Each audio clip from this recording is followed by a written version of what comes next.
ఉన్న బంగారాన్ని విడిపించి ఆ రోజు ఆన్లైన్ రేటుకే మేము కొంటాం. Sharma gold company.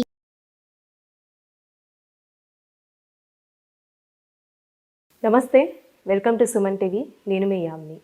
ప్రస్తుతం మనతో ఉన్నారు ప్రముఖ ఆధ్యాత్మికవేత్త, ప్రముఖ జ్యోతిష వాస్తు పండితులు మనతో సూర్యనారాయణ శర్మ గారు ఉన్నారు. గురుగారితో మనం మాట్లాడదాం. నమస్కారం గురుగారు.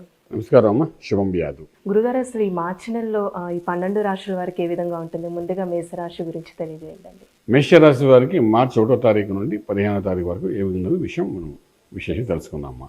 మేషరాశిలో మనకు బృహస్పతి కనిపిస్తాడు. అదేవిధంగా షష్ఠస్థానంలో కేతు, అలాగే మనం చూసుకునేసరికి భాగ్యస్థానంలో రాజ్యాన్ని చూస్తే కుజుడు ప్లస్ శుక్రుడు కనిపిస్తాడు. అలాగే లాభంలో చూసుకునేసరికి రవిశనుడు కనబడుతున్నారు. అలాగే వ్యయంలో మనకు బృహస్పతి కనిపిస్తున్నాడు. ఇలా ఉన్నప్పుడు కూడా ఆర్థిక వ్యవహారానికి వచ్చినప్పుడు ఆర్థికంగా రాశిలో బృహస్పతి ఉన్నాడు కాబట్టి కొత్త ఆలోచనలు, కొత్త ప్రమోషన్స్ కోసం చేసే ప్రయత్నాలు సక్సెస్ఫుల్ అవ్వడము, అలాగే ఉద్యోగరీత్యా కొత్త ఉద్యోగాలు ప్రయత్నం చేస్తే అందులో ఒక చక్కటి 20-30% ఆఫ్ ఇంక్రిమెంట్స్ రావడం.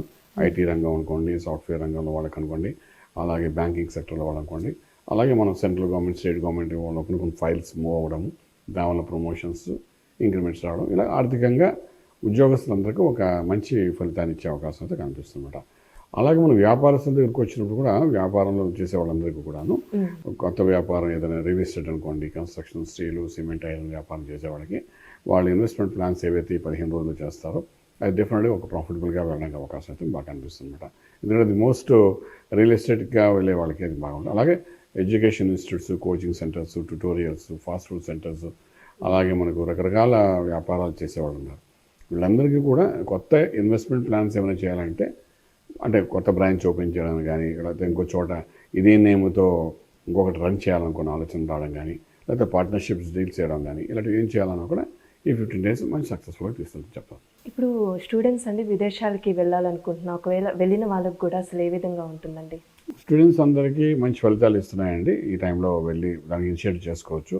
అంటే 15 రోజుల్లో అవకాశం వస్తుందా రాదని కానీ దానికి కావాల్సిన యాక్టివిటీస్, పేపర్ వర్క్ అంతా చేసుకోవచ్చు, సత్ఫలితాలు వస్తాయి. అలాగే విదేశాలలో సెటిల్ అయిన వాళ్ళకు కూడా ఈ 15 రోజులు చాలా బాగుంటుంది.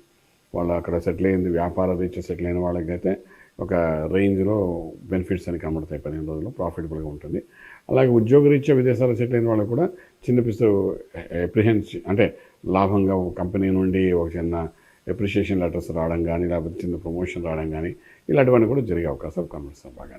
ఇప్పుడు సినిమా పరిశ్రమకి సంబంధించే కానీ రాజకీయ నాయకులకండి అసలు ఈ మార్చి నెలలో ఏ విధంగా ఉంటుందంటారు? రాజకీయ రంగంలో ఉండే వాళ్ళకి మాట మీద నిలబడడం అనే ఒక అంశం మీద ముందుకు వెళ్ళాల్సి వస్తుందండి. ఏదైనా పథకాలు అనుకుంటే అది కానీ ఇంప్లిమెంట్ చేయడానికి ఈ 15 రోజులు చేస్తే డెఫినెట్గా గుర్తింపు అనేది జరుగుతుంది. దానివల్ల నేమ్ ఫేమ్ వచ్చే అవకాశాలు అయితే బాగా ఉంటాయి. అలాగే మనం ఫిల్మ్ ఇండస్ట్రీలో వాళ్ళు చూసినప్పుడు ప్రొడ్యూసర్స్ స్పెసిఫిక్గానే అంటే మనకు పలానా హీరో దొరకడు, పలానా హీరోయిన్ దొరకదు, మనకు రేపు రాబోయే మూవీ కథ అంతా పర్ఫెక్ట్గా ఉంది, కథ రెడీ అయింది, డైరెక్టర్ రెడీగా అన్నప్పుడు వాళ్ళని ముందుగా బుక్ చేసుకోవాల్సి వస్తుంది. మీరు అవన్నీ 15 daysలో మీరు ప్లాన్ చేయొచ్చు. మేబీ మీరు ఒక మూవీ 6 months తర్వాత తీయచ్చు. బట్ ఏంటంటే 15 daysలో మీరు బుక్ చేస్తే దానికి ఒక ప్రాఫిట్ ఉంటుంది. అంటే ఆ హీరోని కానీ హీరోయిన్ కానీ మనం ఇప్పుడు బుక్ చేసాము అంటే అది ఆ ఫిల్మ్కి ఒక బలం పెరుగుతుంది అనమాట. సో అలాగే మంచి టైం ఇదని చెప్పడానికి అవకాశం. అంటే ఈ రాశి వారికి ఏమైనా ఆరోగ్య సమస్యలు ఉన్నాయండి? ఆరోగ్య సమస్య ప్రస్తుతానికి రాశి వారికి ఏం లేదు. 6వ స్థానంలో కేతు ఉన్నాడు. వాడు ఏదో చిన్న ఫీసరు మైన్యూట్గా చిన్న ఆపరేట్ చేయాలని ట్రై చేస్తాడు. అది అన్ని స్టోన్స్కి సంబంధించిన చిన్న ఆపరేషన్. ఇవాళ రేపు అన్ని టెక్నాలజీ మారిపోయింది కాబట్టి కోసే పరిస్థితి ఏం కనిపించట్లేదు. కిడ్నీ స్టోన్స్ కూడా వాళ్ళ పుల్లతో దాన్ని కొట్టి అది తీసేస్తున్నారు. సో అంచేత అలాంటిది ఏదో చిన్న చిన్న జరుగుతుంది తప్ప పెద్ద మేసరికి ఏం జరిగే అవకాశం లేదు. ఇప్పుడు భార్యాభర్తల మధ్య సంబంధం అనేది ఏ విధంగా ఉంటుందండి? గురుబలం ఉంది కాబట్టి అన్యోన్యంగా ఉంటారమ్మా. ఈ 15 రోజులకి ప్రాబ్లం లేదు. ఎందుకంటే గురువు రాశిలో ఉండడం, సప్తమ భావాన్ని కూడా చూస్తున్నాడు కాబట్టి డెఫినెట్గా అండర్స్టాండింగ్స్ బాగుంటాయి. అలాగే ఏంటంటే ఇంతకుముందు ఏమైనా విడిపోవడానికి అనుకుని కోర్టు వరకు వెళ్ళిన వాడు కూడా సెటిల్మెంట్ అవ్వడానికి అవకాశం బాగుంటుంది. అవుట్ ఆఫ్ కోర్ట్ సెటిల్ చేసుకోవడం చక్కగాను మళ్ళీ కలిసిపోయే అవకాశం కూడా కనబడుతుంది చెప్తాను. ఇప్పుడు ఒక ఇల్లు కొనుక్కోవాలనుకుంటే రిజిస్ట్రేషన్ చేయించుకుంటారు కదండి, ఇల్లు కానీ ల్యాండ్ కానీ. సో వాళ్ళకి ఏ విధంగా ఉంటుందంటారు? ఈ 15 రోజులు బాగానే ఉంటుందమ్మా. దానికి ప్రయత్నం చేసుకోండి. లోన్ శాంక్షన్ చేసుకోవడానికి కానీ, ఇల్లు కొనుక్కోవడం కానీ, భూమి పూజ చేయాలన్నా, అలాగే పెళ్ళిళ్ళు చేయాలనుకున్నా, లేదా ఉపనయన సంస్కారాలు చేయడం, మధ్యవర్తితో వహించి కొన్ని డీల్స్ చేయాలనుకున్నా, వీటన్నిటికీ కూడా ఈ 15 రోజులు మంచి సక్సెస్ఫుల్గా చూపిస్తాము. ఇప్పుడు రియల్ ఎస్టేట్ రంగానికి సంబంధించి కానీ స్టాక్ మార్కెట్కి అసలు ఏ విధంగా ఉంటుందండి మార్చిలో? స్టాక్ మార్కెట్ న్యూట్రల్గానే వెళ్తుంది, పెద్ద డెవలప్మెంట్ కనిపించక. కానీ రియల్ ఎస్టేట్ మార్కెట్ వల్ల పుంజుకుంటుంది కొద్దిగా ఇప్పుడు ఈ 15 రోజుల్లోని.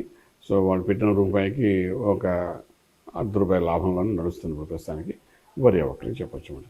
ఇప్పుడు ఒకవేళ కొత్తగా వ్యాపారం స్టార్ట్ చేయాలంటే చేయొచ్చు అండి నెలలో వీళ్ళు ఎవరైనా? కొత్త వ్యాపారానికి అనుకూలంగానే ఉన్నాయి ఇప్పుడు టైము. ఈ 15 డేస్ టైం చాలా బాగుంది కొత్త వ్యాపారానికి.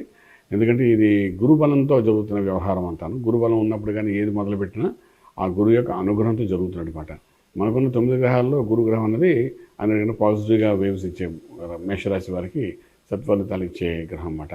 అంటే గురుబలం ఉంది కాబట్టి డెఫినెట్గా ఇనిషియేట్ చేయొచ్చు, సక్సెస్ఫుల్ అనేది కనబడుతుంది. అంటే ఈ రాశి వారికి ఎలాంటి పరిహారం చేస్తే మంచిదండి మార్చిలో? పరిహారం అంటే 6 ఇంట్లో కేతు యొక్క ప్రభావము, 12 ఇంట్లో రాహు యొక్క ప్రభావం కనబడుతుంది కాబట్టి రాహు కేతులకు సంబంధించిన కొన్ని సంస్కారాలు చేసుకుంటే బాగుంటుంది. అలాగే గణపతి ఆరాధన చేస్తే కొన్ని మార్గాలు ఓపెన్ అవుతాయి, దానివల్ల లైఫ్లో సక్సెస్ఫుల్ కనబడుతుంది. కాబట్టి ఈ 2 రకాలుగా ప్రయత్నం చేయండి, డెఫినెట్గా లైఫ్ సక్సెస్ఫుల్ అవుతుంది. చాలా చక్కగా తెలియజేస్తారండి, ధన్యవాదాలు. శుభం బియాదు. చూసారు కదండి మేషరాశి వారికి ఏ విధంగా ఉంటుంది, వీళ్ళకి సంబంధించిన పరిహారాలు అంటే ఏం చేసుకోవాలి గురుగారు మనకి తెలియజేశారు కదా. గురుగారిని మీరు కూడా సంప్రదించాలి అనుకుంటే స్క్రీన్ మీద కనిపిస్తున్న నెంబర్కి కాల్ చేసి గురుగారి అపాయింట్మెంట్ అనేది తీసుకోవచ్చు. ఇలాంటి మంచి వీడియోస్తో మళ్ళీ మిమ్మల్ని ఉంటాను. ధన్యవాదాలు.